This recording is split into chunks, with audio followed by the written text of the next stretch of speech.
Hey, good afternoon everybody. Today I'm going to show you how I make meatballs for spaghetti. Now you can use these for any other kind of dish. I just like them in a jar of spaghetti sauce because sometimes I just buy a jar, okay? Sometimes you just want to make supper. And I'm going to try something a bit different today. I'm going to put the ingredients in like I always do, and I'm going to put them at the end, nice and long, maybe 10 or 20 seconds at the end of the video. And I'll even put them in the description. Now, I had got asked a lot of questions about this in the past of why I do not do this. I do teaching videos, so I'm expecting or hoping that people want to learn how to cook. And I don't know if you've ever seen these Karen the Mommy Blogger recipes where you look for a recipe online and there's like 18 copies of the identical recipe that, between the endless ads of the stories about their lives, and you finally get to the recipe, and guess what? Oh, it's the same one as like 17 others, right? Because they all just copy paste, right? And I know you can never stop people doing that, but I was thinking, you know what? Hey, if they do that to this, well, at least this time the recipe will turn out.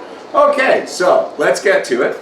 You need 1 pound of extra lean ground beef, some dried onions, some oregano. If you got Italian seasoning, that does fine. I use Panko. And an egg. And here's the ingredients.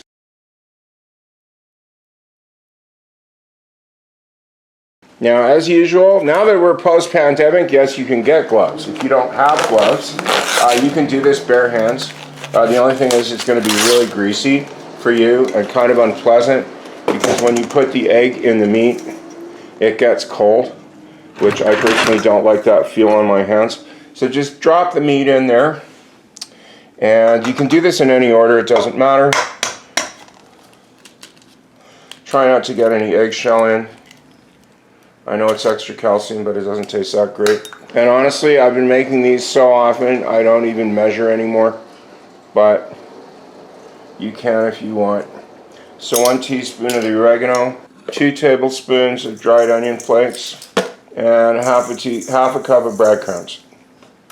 Now, what the breadcrumbs do is it helps to bind the meat and the egg, and if you're on a budget, it helps to what they call stretch the meat, so it goes further, and also it gives it a really nice soft texture, even if you cook them really tough, which I do to make sure they come out right. So then you just start mixing this all up together.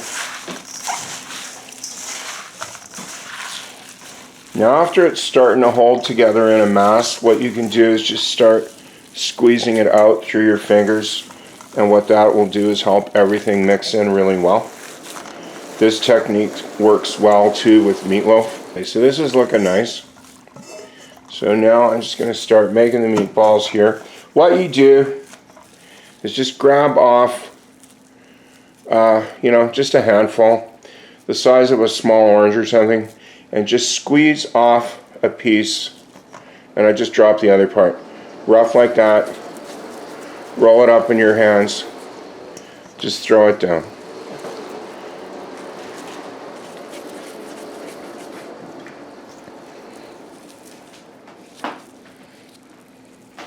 The point of making the meatballs small is 2 things. First, you get more meatballs, and second of all, because it's got a higher surface area, they cook faster, and they also cook better, so you don't have to worry about whether you've got raw bits on the inside like you would if you're making large meatballs. 1 pound of extra lean ground beef, and the ingredients made all those meatballs. So let's get to the frying pan. So start a non-stick over medium heat. Just toss them all in. Now if you don't have a non-stick, you may need a bit of oil in the bottom, just not too much. And shake them out. Look at that, you got a whole nice frying pan. So after a few minutes, give them a shake, and if they won't come loose, which they probably won't, just get a spatula or some tongs or whatever you like to use in the kitchen, and just free them up from the bottom. If you've got nothing else to do, feel free to turn them one by one. Though honestly, they will cook one way or the other. And if you do happen to get called away from the pan, turn them down, because if you don't, they might stick and burn. And since I will be deglazing the pan later, You don't have to wait till they're super cooked to do it. You can actually deglaze these more than once and they just end up tasting better and better. So just get like a little bit of water and that will steam up like that. And then all of the stuck ones will come off without breaking. And if you do wind up having a few broken ones, well, it's going into spaghetti sauce anyways. So it doesn't matter. You will want to be a little more careful if you plan to serve these as some clever appetizer. Yeah, so you can tell if you need to by giving them a shake. They're not moving much. So I'm going to put in the whole half cup water. And after I loosen them a bit, you can see it's starting to get that nice kind of brown soupy thing. And they'll all slide really easily. Now if you want, which I usually do at this point, if you don't have to come back to it all the time, put in a bit more water, like another quarter, half cup or something, and pop the lid on. Now, this will stop the water from evaporating really quickly, and also because it's covered, it will seal it in, and the steam will help cook the meatballs from the side. So what happens, you get a nice brown outside meatball, and you've got the steaming going on to make sure that the insides are cooked all the way through. So the steam is getting a little rambunctious there, so I turn the heat down a bit to medium-low, and just make sure they're not stuck. And now I'm going to pop the lid back on and check them in about 15 minutes or so. Yeah, so the water's just come off nice there, and hopefully you can get them up. All the grease should have come out. That's why he's extra lean, because there's really a small amount of grease, but there's always just enough that you should be able to loosen them up. And if you're a little unsure, a bit of water doesn't hurt. Now it's not going to mushify your sauce, like it's not going to wreck your sauce.